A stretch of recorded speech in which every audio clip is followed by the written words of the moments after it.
to finding calm in the chaos. I am Denise Sith, and this is my podcast.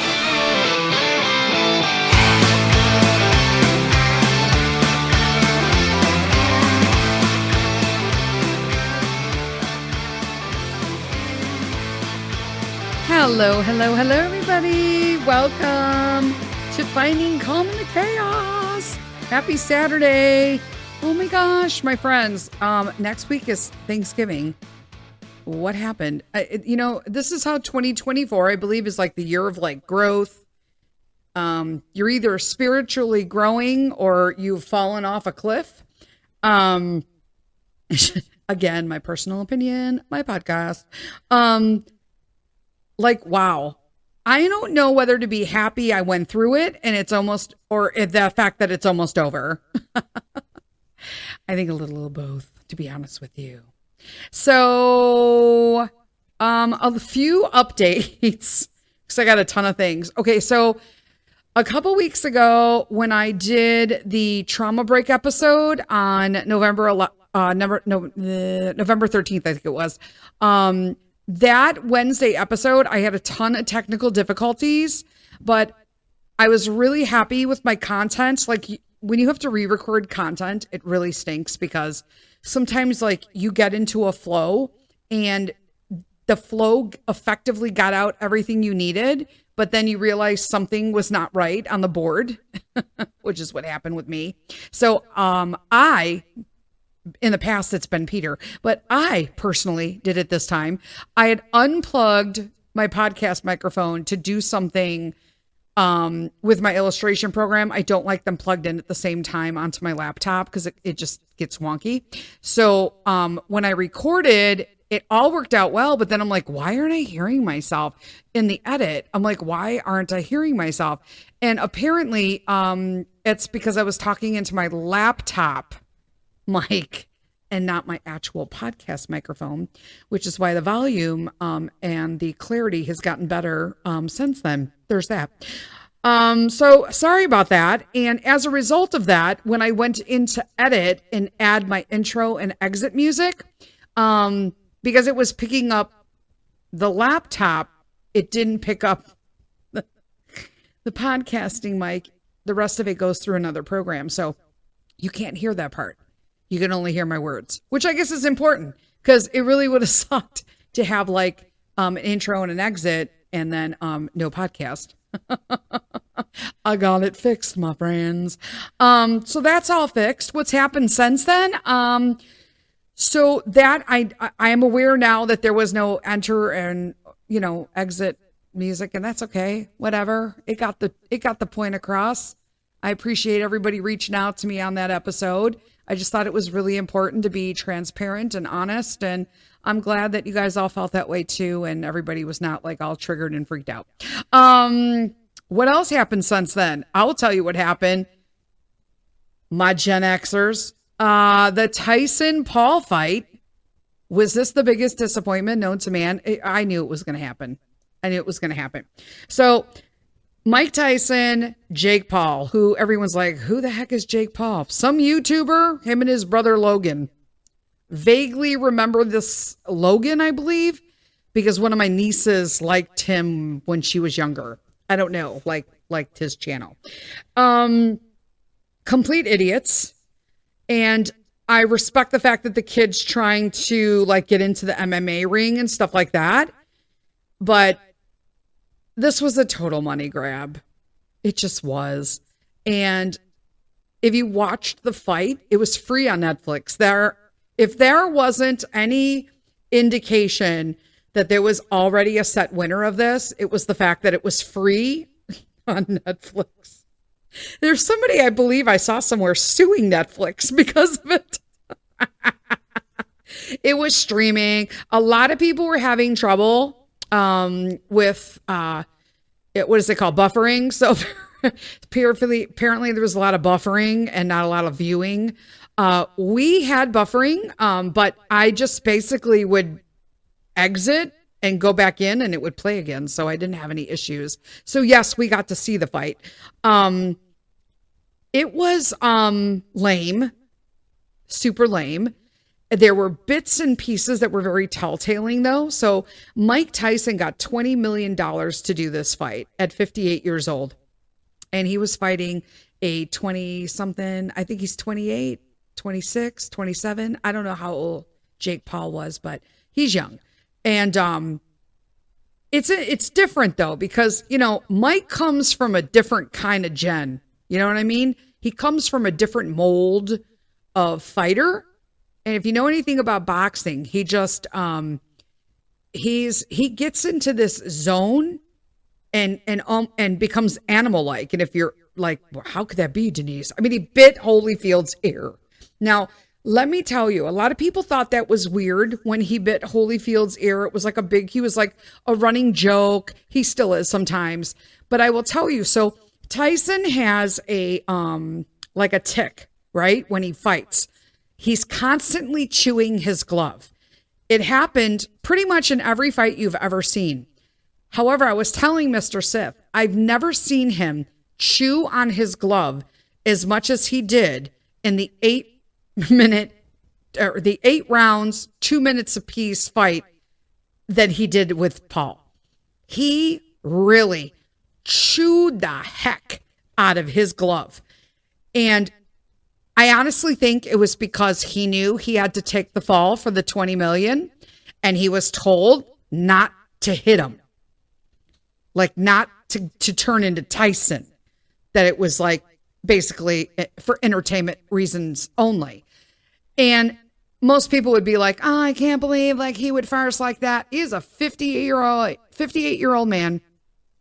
If you watch his training videos and at one point during the beginning of the fight, somebody did an interview with him. He walked away, he had no pants on. He only had his, like the cup, his short cups.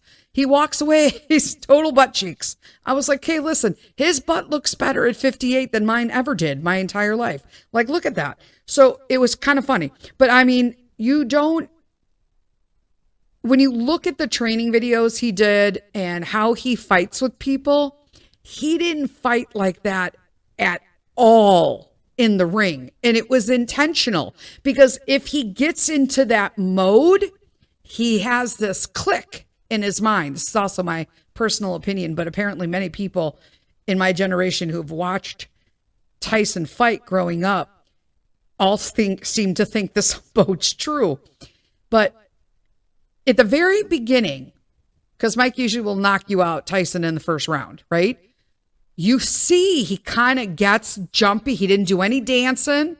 He didn't do any footwork. And everyone's like, oh, he's unsteady on his feet because he's 58. And I'm like, yeah, that's scripted because he didn't display any of that in his social media journey while training. None whatsoever. So it's like he turned into a whole other person in the ring, which he needed to be purposefully in order to make $20 million. Now, would I get in a ring and not do anything that I wanted to do to whatever if I was a Tyson for $20 million at 58? Yeah. Heck yeah. It's an easy 28 million. Whatever. Because everybody like me knows that wasn't him. That was a script.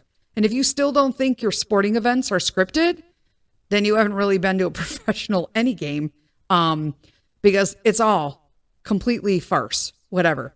Yep, I'm going to get tons of messages about that.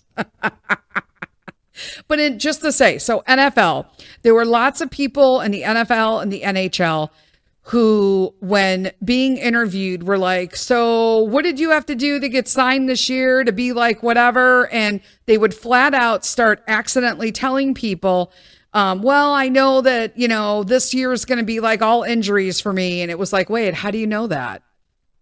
Because that was his script for the year. And I'm like, that's crazy. I thought it was crazy at first, but it happens a lot, like a lot, especially in football. Just saying, American football. Number two, I was coming to some point, and I don't remember what it was, so whatever. Same old with me. Tyson, there we go. So There was one part at the beginning, like very beginning, first, second round, I don't remember. They were 2-minute rounds, 8 rounds total. And let me tell you, he took a shot, he hit Paul. And if you freeze it and just look at that picture, Paul's face is like, holy crap, he actually hit me. And Tyson's face is like, oh shit. I accidentally hit him too hard. Like, snap out of it, snap out of it. And then after that moment, it's like suddenly he just stopped fighting. I was like, okay. And then now Paul's saying that he like held back. And I'm like, no, he didn't, boy. Because that man is 58, but I still believe to this day, had they been put in a ring with no money and only basically their reputation, okay, no money involved, 58 or not, I think Tyson would have destroyed him, period. And you could tell by the amount of excessive glove chewing he was doing. People were like, what's wrong with him? And I'm like, that's what he does. He was holding back. And because he was holding back so bad, the tick came out full force. I'm 100% positive of that.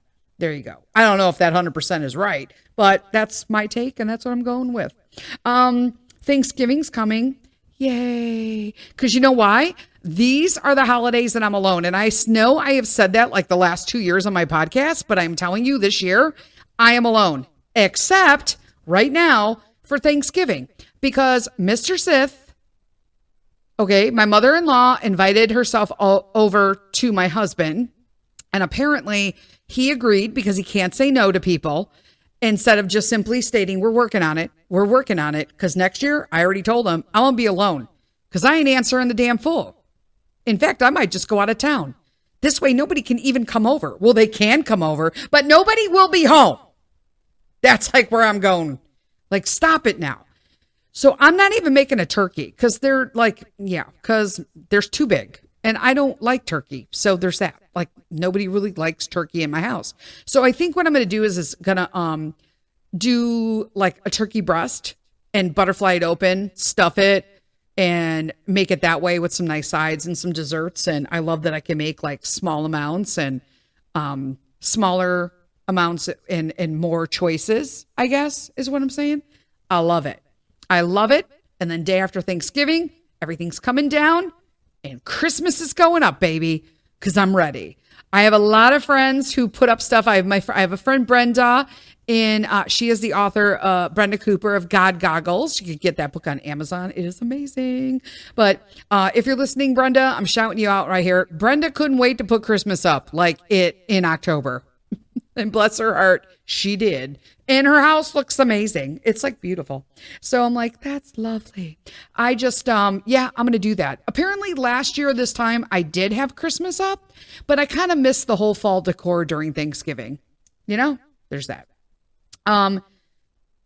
With the holidays comes, Christmas cards. I'm obsessed with Christmas cards. You guys, I used to always do Christmas cards every year. And I would say like over the last 5-6 years, I've started dying off on it because I was just so stressed out. And I thought there's so many things that I'm doing. How can I possibly send out cards to like, why are you doing this, doing this to yourself, Denise? So I stopped sending them, but I would have them in case somebody sent me a card and I'd send it back. And one year I was so incredibly stressed out. I think it was the year I got my surgery on the foot and the ankle that I didn't even send respondent cards. So now I'm like, oh man, now I'm never going to get a Christmas card from anybody. But I'm sending them out again this year and I've already started them. It's fantabulous. I'm almost done. I got like 50 of them. I'm like, dude, I'm sending them and then I might have a few extra just in case people send them to me. And I didn't send them a card already. So this way I can be like, boom, I could send it out. And also comes charity. So one of the things that we did this year, so every year we try to do like an angel tree or buy something for someone or that kind of thing. So this year at our homeschool co-op, one of the other moms brought in the Samaritan Purse shoe boxes. So I was like, I really like this. Now, mind you guys, I was not this involved in like church stuff and all of that. prior, because I was a Catholic and I really wasn't into it. I was having trouble with Catholicism and what the church stood for. And so when I separated off and just stopped following Catholicism and just being like a Christian and following my own spirituality, is when I finally started like feeling basically trustful again. Like for Christmas time, how wonderful it is that I get to fill a box with stuff for kids somewhere and do multiple boxes, or still do the angel trees and donate to the local food pantry. But I'm sorry if you're Catholic, but like, so yeah, you sent an extra envelope to church. Okay. Like, I don't want to, I'm not even going to start harping, but that's kind of where my church like was centered. So, and it wasn't for me, but I love these Samaritan purse boxes. So we did that this year. We're doing a couple food pantries because of Scouts as well. And then we have a couple of our co-op holiday crafting things. So I've been crocheting like palm hats. So I've got like little, basically like winter hats that, fold up and got a little pom-pom on top. And you could change out the pom-poms. And so we'll see how that goes with the kiddos. And Pete will be, we're just waiting. I should check. I'm like, no, don't check. So right now, you guys that listen to the podcast know way before I announce stuff online. So sometimes I'll say, hey, we got a big announcement coming. If you're really listening to the podcast, you know what's coming. You know what's coming because I share everything with you guys. So it's finally come down to the wire, and Peter's book is finished. Oh my God, you guys have no idea. Yes, let's do that. Whew, like seriously, okay. So it's sent to the Library of Congress. It's been sent to publisher. Now it's waiting on the final approval. I got everything to pass and upload and check. And I got it all done. All the sizing is perfect. The bleeds, everything. It is crazy.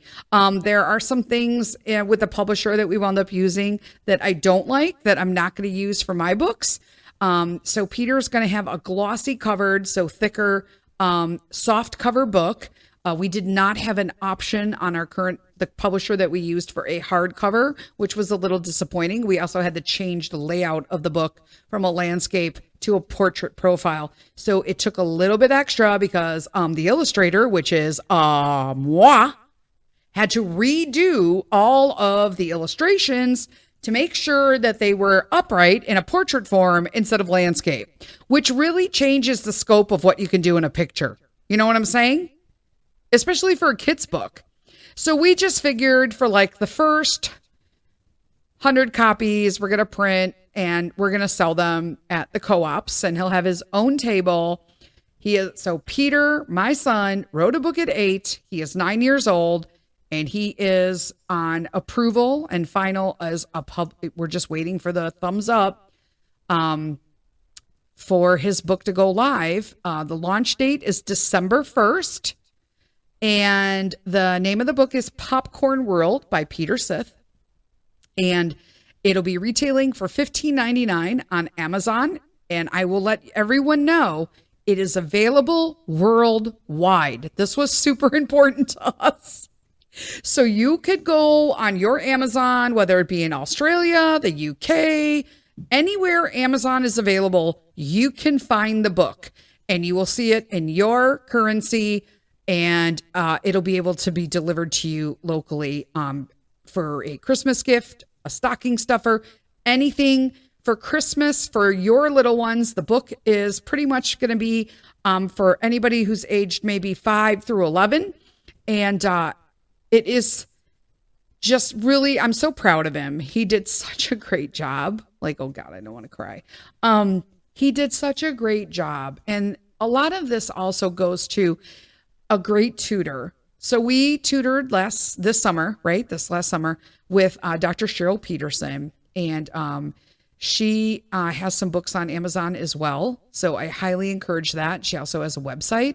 and you'll see there's a light bulb on it because there's a couple Cheryl Petersons, but she is Dr. Cheryl Peterson, light bulb. Amazing, amazing. Some guides that she has in just learning and just how you just to bring out the best in children. We love her not only as a tutor and an educator, but as a friend. She is a beautiful person. So she walked Peter through this process of him being able to write a book, and there it is. So I was like, wow, just that little bit of fostering and nurturing and encouraging, and boom, look what happened. So Popcorn World will be available worldwide on distribution on Amazon. If you're local, we're going to have them available. I may be shipping them to people just locally in Illinois, but we do encourage everyone to check it out. It's really been a pleasure to illustrate that book for him too. It was a lot easier to illustrate his stuff than my stuff. So I'm still working on my stuff, and Peter's also got some projects. I think now that we've gotten this book published and we're just waiting for the thumbs up, distribution date is still December 1st. So we know it's not been rejected or anything. It's just a matter of them having to go through and make sure they're, all the copyrights and whatnot.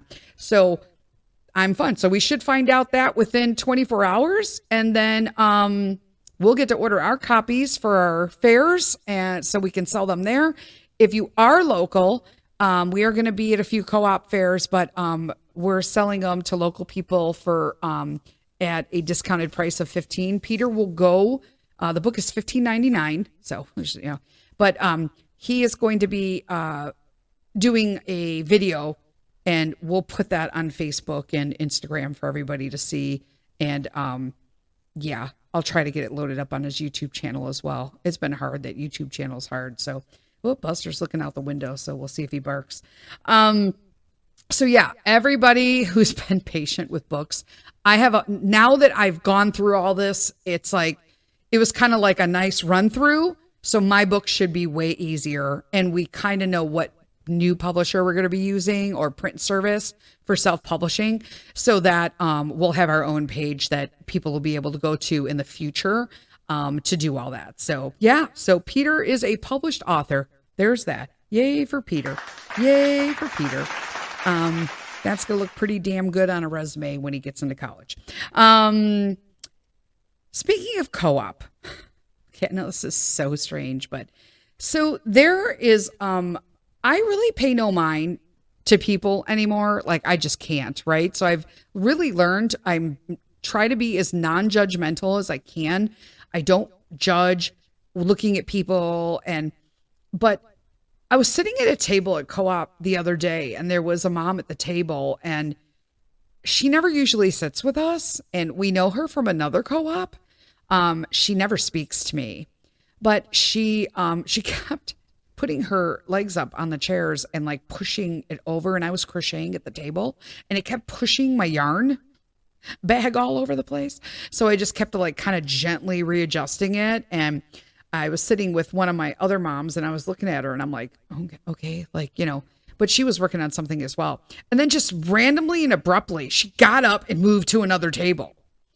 And I thought, wow, when she got up, I felt this veil of relief, because I realized how her energy was so rigid and uptight, and it was very toxic energy. And I hadn't really felt that strong before in just a random person. I looked over to the other mom, and I'm like, is it just me, or was that a lot of it was a lot of anger just hanging in the air? And she's like, yeah, she's always like that. And I'm like, oh, well, I don't like that. I'm glad she never usually sits at our table, because that's strange. But I was for me, I was I don't love that she's angry, but I love that I'm able to weed through the different energies that people are giving forth. And I feel like it's just really showing that I'm looking to grow and to be surrounded by a certain kind of energy to keep me where I am and to keep me growing. I want to be around nice, giving people. I want to be around people who appreciate life, who appreciate the things they have today. Would it be great to have better things? Absolutely. But right now, until those come, if they ever do, I'm so happy and blessed with what I have today. And those are the kind of people I want to surround myself with. And family values. Like, I'm really concentrating on being family centered, with family centered time going forward into the new year. And there are huge health benefits to this. This is like my new thing, guys. I'm finding my word for the new year already. And I think it's going to be family centered time. I know that's 3 words, but I don't know how to say that. So my new year is going to be focusing solely on family. Okay. Family centered time, my personal. I have read that it improves mental health, and we can all use that. Okay. Because when we spend time with our family, okay, when we're like face to face with our family, because there's many times I sit in my living room and I'm crocheting and we're watching like vacation videos on YouTube and, seeking out what we want to do next or where we want to go. And, Pete's watching, but he's playing with a Lego, or Mr. Sith is sitting in there, but he's always on his damn phone. I'm working on it. You guys have to know I've decreased my phone usage by like literally 80%, if not more. And the other day I was at co-op. I didn't even have my phone. I left it at home and I was like, man, well, I'm not going back. Like, right. But face-to-face communication and being present, not just being there, being present, huge difference. Okay. It significantly reduces like depression, anxiety, just being present with loved ones creates this strong emotional support, okay, that will lift you up through life's challenges because you're there together as a family. And when you're present, like, it just is a different mindset, a different emotional bond. It also helps kids perform well academically. So I was reading that on average, kids who are spending time with family do better in school. Now, I know this for a fact because when I need to get stuff done, I can't be babysitting Peter 24/7, right? He's 9 years old. He has his own self-study he has to do, but like if he's playing, he's playing. But he may need to watch a movie or do his like tablet time when I'm recording a podcast like this, right? He gets his time, I get my time. Now, we don't like to go over 40 minutes with like YouTube stuff because it does change how kids behave. That is scientific fact, right? So they learn communication skills when you're doing family time, like true family time. They learn the importance of education. You can like assist with assignments and stuff like that, but I'm trying to get him like these concepts reinforce the fact that like their success is important to him. Like, please like know that like success should be important to you, right? Don't do the bare minimum, right? Just asking about his day, how it went, what he liked about what we were learning, what he didn't like. Because I homeschool. You can ask your kids like this if they go to school as well, if they're outside of the home. But when you're homeschooling, you really have to pay and like keep a beat on this, because if they're not meshing with a certain subject or a certain curriculum, you got to like switch it. Now, that's the advantage of homeschool, where at school, if they're not meshing, they're stuck with it. And that's when there gets a lot of resistance. And then, I hate math, that kind of stuff. And then family-centered time also lowers the risk of behavioral problems in kids. So kids who are spending time with family at home do show less risk of behavioral issues like substance abuse, acting out in violence. When they receive positive attention for positive behaviors, it will increase this desire to continue positive behaviors, right? And that creates healthy patterns. Being with a family, your family, and doing the activities together, right? That also provides an outlet for stuff that is like buried inside of them emotionally that could sometimes lead to like unhealthy decisions. You know, there's lots of stuff going on in the world today. Family's important. If you guys don't think it is, family is important when it comes to children or teenagers even bringing problems to you, especially in today's world, because your advice is what's going to allow them to become better equipped to cope with problems and make positive changes rather than lean back on friends and the insanity of the world today. You know what I'm saying? It also boosts self-confidence. This is just spending time with your family and putting the damn phone down. Okay. Self-confidence. It's going to build self-confidence for not just the kids, but the parents, right? Because parents can teach the kids to build self-esteem through like certain skills, right? Problem solving, playing games, board games together, communication, play drawing games or Trivial Pursuit or guess this game. You know, what does this card say? Describe it. They also have, well, like you'll start modeling what am I supposed to say? Like an ability to love themselves without degrading others, right? Because for parents and kids, confidence is going to grow through the knowledge that they're valued and appreciated by their loved ones. And so when you're spending that time together, that's what I want. I didn't have that as a kid. We didn't do that stuff. We just didn't. Welcome to Gen X, right? The generation that raised themselves. Also, family time helps kids learn future parenting skills because of modeling, right? The memories that you're creating together will literally instill in your kids the desire to like do those same loving things in the atmosphere of their own future homes. That's like really beautiful. Family's important because in your example, your kids are going to learn caregiving skills that they can use, right? One day they're going to practice now, possibly by copying your behaviors when they're with friends. You know what I'm saying? Or teammates. And that's important to me because if you don't think that your behaviors and modeling are not being picked up on by your kids, you are sadly mistaken, because I do things I hated that my parents did simply because it was all I saw. So I didn't even know how to model or act a different way that it even existed. And so now that I know and I sought out because I knew there had to be more and I didn't want Peter to grow up feeling the way I did inside. Does everybody slip? Absolutely. Are there times that I like lose my shit? I'm just like, are you kidding right now? Yes, that happens, but we're all human. And then you just kind of reset. You flip the switch and you're like, yep, we're going to start again.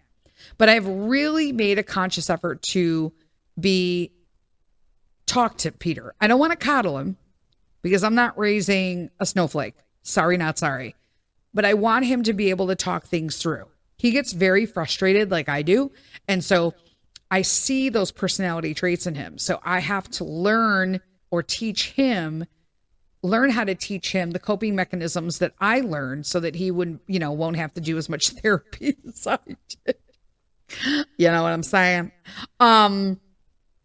It teaches, so it also teaches conflict resolution. Okay. So that's what I was just talking about. When a conflict arrives, okay, you just can't just walk away for good. Okay. You're in this together. You have to work together to solve issues that come up. And when you're modeling in family time, healthy, constructive ways to like discuss, debate, solve problems. Mr. Sith and I do this openly in front of Peter, although we don't talk about finances because whatever. We teach him about finances, but we don't talk about our finances because we feel that finances were brought up a lot about the lack of when I grew up. And so I always felt guilty and lacking. And I don't want him to feel guilty or lacking, but I also want him to understand that like, it's not just that he is very lucky that we are provided with an income through Mr. Sith that he can save. He had we were at a local holiday fair, and he went into this really cool place called Peaceful Project. And they do like Legos and games and boards and puzzles and stuff like that. And he saw a Lego kit he wanted. And I said, hey, I got a 25%, $25 coupon that someone had given him, some good friends from, for his birthday. And so I said, it's for this particular store. So we will kick in the rest if this is what you really want, and you'll be spending this. Now, normally he wanted something else added and said he would buy it with his own money. But I said, no, you spent extra on treats at the hockey game the other day. He wanted like Dippin' Dots and candy. And I'm like, and when he goes above what we normally buy, we will allow him up to a point. Like, I don't want to blow all his money. He will use his green light card and charge his own snacks. So that's acceptable. That's what he saves them for. So we want him to know that we're going to talk about stuff and we can conflict resolute. Like, he knows there was the issue with my sister. He knew that there was something that was relayed to me that was not okay. And that as a result of that, I'm not going to discuss that anymore. Like, we're just washing that out.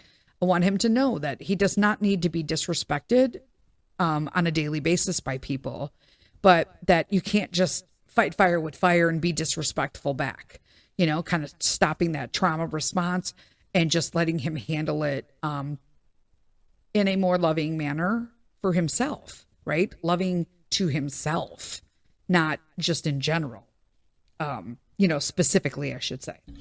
Family time reduces stress, right? I need this. People, I need this.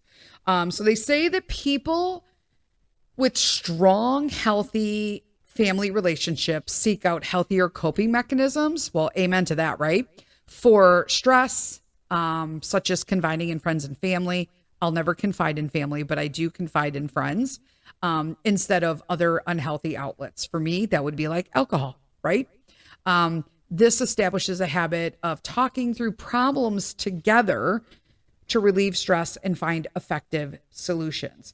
So this is good because stress significantly affects aspects of physical health, fatigue, blood pressure, heart health. This is huge. Those are all in like behavioral health medicine. There are studies that were done that found that when people discussed hardships in their lives with a friend, besides it just keeping them inside, they lowered the pulse, they lowered their blood pressure readings. Even a therapist, peeps. I don't even know what I do without my therapist. Okay, well, I kind of have an idea, but it ain't pretty. It promotes adaptability and resilience, right? Your ability to face life's challenges.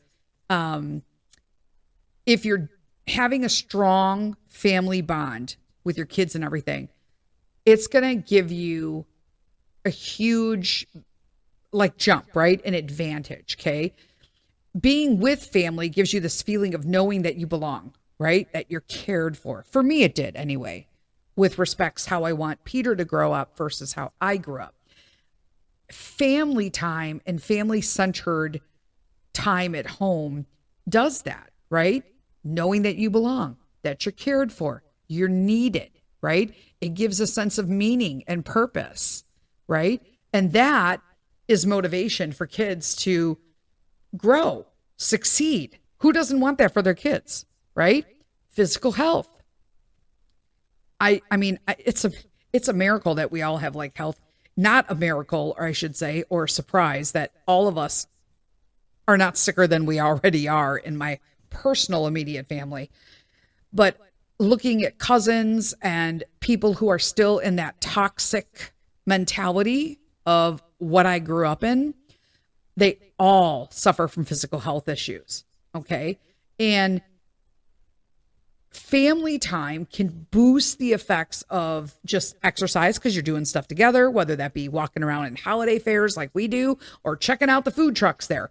It is what it is. It's going to improve brain, heart, hormonal, immune health, right? It encourages each other to maintain healthy lifestyles. That's awesome. I've found that the more that Mr. Sith and I do together, the more we succeed in what we do health wise. And family time lengthens life expectancy. Healthy relationships. I mean, they were saying it was like 50%. Hold on. I'm reading all this here. Yes, it can increase your lifespan by up to 50%. Because if you combine just the physical and the mental health benefits that we talked about, right, today, this is why family time's linked to living a longer, I mean, you're healthier, you're happier. Who doesn't want that in life?